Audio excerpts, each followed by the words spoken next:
Often, stress and weight gain go hand in hand, and knowing what to eat and what foods are bad can help with both stress and keeping weight off. We spoke with Dr. Kenneth Best, a chiropractor at the Firm Body Evolution Holistic Health and Fitness in Los Angeles, to explain what foods to avoid.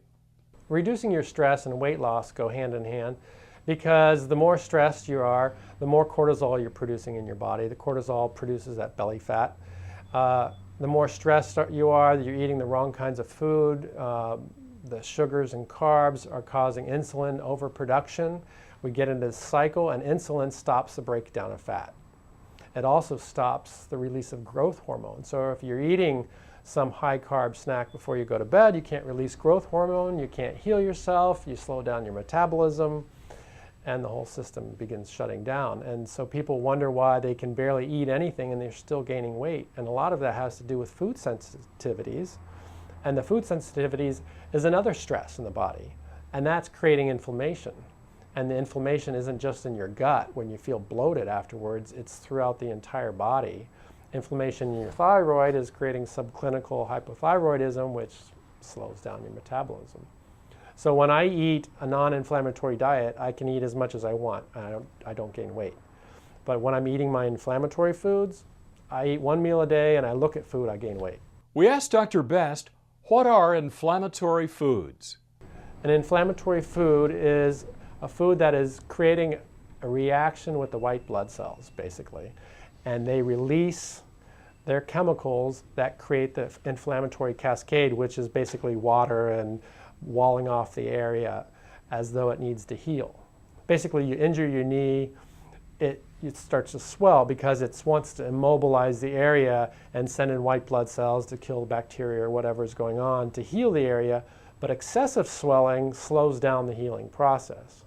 I've been gluten sensitive because I did this diet 3 years ago, and gluten really inflames me so much I can gain 8 pounds of water weight in 3 days.